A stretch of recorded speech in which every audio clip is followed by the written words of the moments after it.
जयशंकर बड़ी एग्रेसिव किस्म की फॉरेन पॉलिसी लेके चल रहे हैं। एक तरफ सैलाबी सूरत हाल है, दूसरी तरफ माशी बहरान है। कहते हैं ना कि दूसरों को नसीहत खुद मियाँ फसीहत, बिल्कुल ये फिट आता है। जिस तरह से हमारी अफवाज पाकिस्तान को तनकीद का निशाना बनाया कि पिछले 30 सालों में जब चाइना तरक्की कर रहा था, इंडिया तरक्की कर रहा था, बांग्लादेश तरक्की कर रहा था, यहाँ क्या हो रहा था, यहाँ एमएन फील्ड में अपार्टमेंट बन रहे थे, यहाँ सरे महल बन रहा था, यहाँ कोई मकसूद चपड़ासी आ रहा था, कोई अयान अली आ रही थी, कोई इस तरह के लोग आ रहे थे। तो हम तो इन सियासतदानों के डसे हुए लोग हैं। हमें तो हमारे मुल्क का बेड़ा गर्क इन्होंने किया है। हमारा मुल्क आज जो पीछे है इन नाहल सियासतदानों की वजह से है। क्या वो बेसिकली इंडियन पार को समझते हैं? प्राइम मिनिस्टर मोदी उनको कहते हैं कि जरा एग्रेसिवली बात करें, और या क्या आप समझते हैं कि ओवरऑल इंडिया का जो एक ग्लोबल स्टेचर बढ़ता जा रहा है उसकी वजह से इंडियन जो सरकार है उसके अंदर एक आ रहा है कि भाई जरा थोड़ी सी ना दबा के बात करो? ये 4G 5G का दौर है। ये बात आप लोग जितनी जल्दी समझ जाएंगे उतना अच्छा होगा, वरना आपको पता है कि रुसवाई ही मुकद्दर में आएगी। परसेप्शन का इलाज हमारे पास नहीं है। हम अपनी बात रखें, मैंने आपको पहले भी कहा था सर, ना हम नजर झुका के बात करते हैं, ना नजर उठा के बात करते हैं, बल्कि आंख से आंख मिला के बात करते हैं। जो हमारा स्टैचर दुनिया में उसके हिसाब से, उसकी औकात में रह के, उसके रुतबे पे बैठ के हम वैसी बात करते हैं।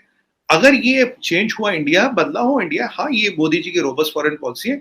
Doctor Jaishankar is brilliant at his work. I am saying he is the one of the, he is so far the best foreign affairs minister we had, उसमें कोई शक नहीं। मैं क्या, पूरी दुनिया मानेगी, मेरी औकात क्या मैं उन पर कमेंट करूं, but this is a fact of life. और मोदी जी की फॉरेन पॉलिसी आप देखते हैं, हमारी दोस्ती इजराइल से भी है, फलस्तीन से भी है, यूएई से भी है, सऊदी अरब से भी, ईरान से भी है, राइट। तो I2U2 में 4 कौन कंट्री आई है ये आपको पता, ये भी पैरा अलायंस बना है। तो देखिए, हम अपनी दोस्तियां, अपनी फॉरेन पॉलिसी को अपने फायदे और अपने whatever we bring to the table, जो चीज हम टेबल पे लाते हैं ना चीवा साहब, उसको देखते हुए हमें लोग दोस्त बनाते हैं या रुतबा देते हैं।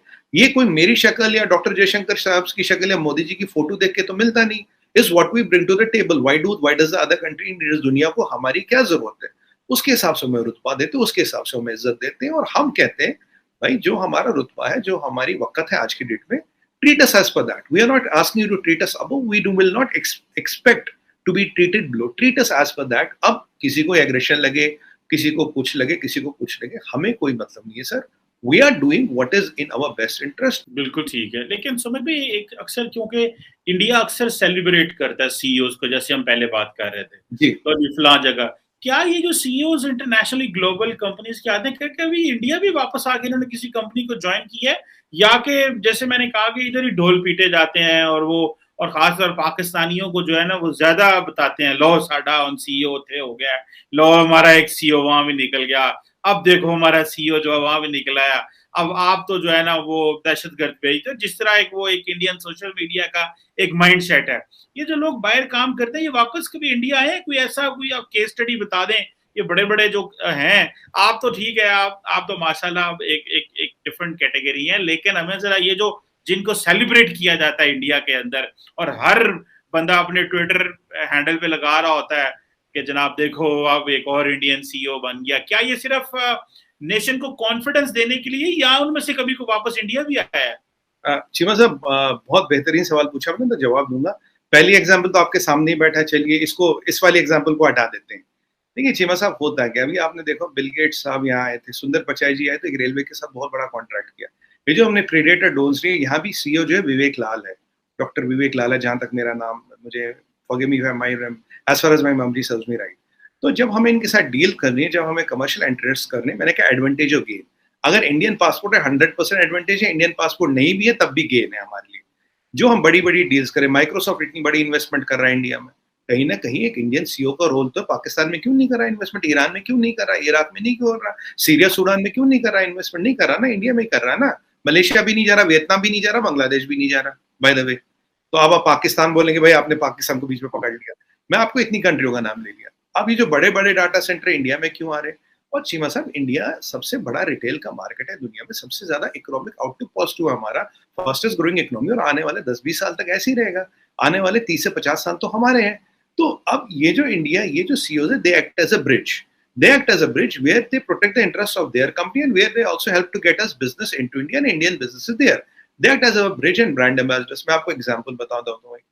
देखिए आज एक सीईओ के पास विकल्प है, जैसे काफी यूएस कंपनी में आपने देखा होगा आज क्या चल रहा है, भाई चाइना से डिपेंडेंस हटाओ, अब आप कहाँ से सोर्स करो, इंडिया से करो। अब एक इंडियन ओरिजिन का सीईओ हमारा भाई वहां बैठा, वो क्या बोलेगा, उसके पास ऑप्शन है Bangladesh, Vietnam, Philippines, Laos, Cambodia, India. वो कहेगा यार पहले इंडिया में देख लो, जो नहीं मिलता, जो नहीं मिलता तो फिर वो लाओस, कंबोडिया वगैरह इधर के चक्कर काटना।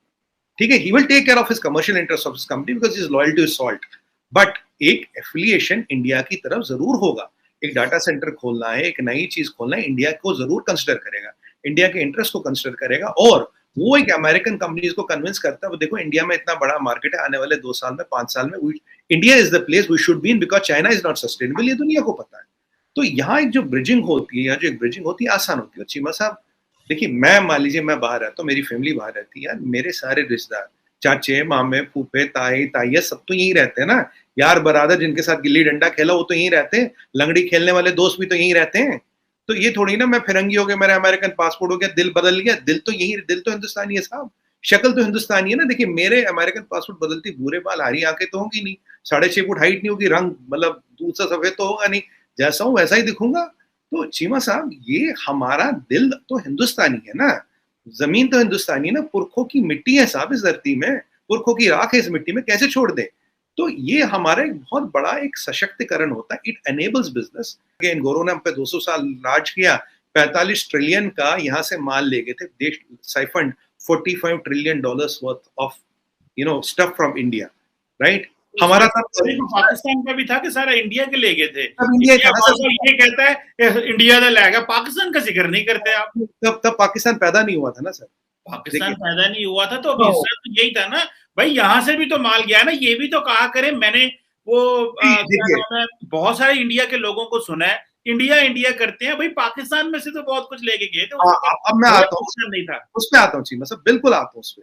देखिए 45 ट्रिलियन यहाँ से ले गए, ठीक है, और उसके अलावा तब हमारा GDP, we are controlling 33% of the GDP of the world, ये भी बहुत बड़ा आंकड़ा है चीमा साहब, 33% ऑफ जीडीपी पे कंट्रोल करते थे, 45 ट्रिलियन था तब। तो एक अखंड भारत था ना, Pakistan was a part of Bharat.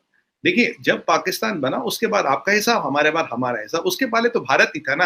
अब आप कहें कि उस बच्चे का नामकरण करा, भाई जो पैदा नहीं हो, जो अगले साल पैदा होगा, उसका मैं नामकरण अभी कैसे कर दूं? बोला उसकी शक्ल बताओ कैसी होगी, लड़का होगा लड़की होगी, बाल ऐसे होंगे ऐसे होंगे, भवें ऐसी होगी, नाक टेढ़ी होगी, शक्ल अब्बा से मिलेगी अम्मा से मिलेगी, भाई जब पैदा होगा तभी तो बोलूंगा। आज तो मैं देखिए 75 साल बाद भी जो है ना, 75 साल बाद भी आप मानते नहीं है। देखें कि इंडिया से जो जिसको आप इंडिया कह रहे हैं, उसमें पाकिस्तान भी था, बांग्लादेश भी था। आप सारे का सारा इंडिया क्रेडिट जो है वो अपने पल्ले ले जाता है कि जी बर्तानिया जी $45 ट्रिलियन यहाँ से ले गया।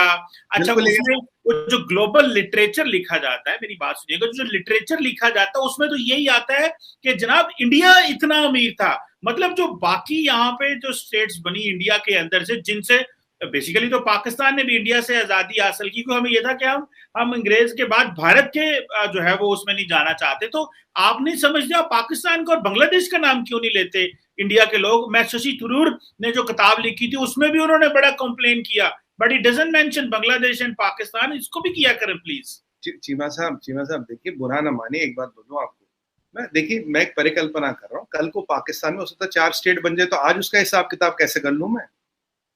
आप कर पाएंगे? नहीं कर पाएंगे ना। तो इंडिया भी आजाद नहीं था ना भाई, देखिए आप, इंडिया भी तो आजाद नहीं था सर। इंडिया नहीं, इंडिया था सर। पाकिस्तान 1947 में बना, उससे पहले नहीं था। 14 अगस्त से पहले की बात करें, सारा इंडिया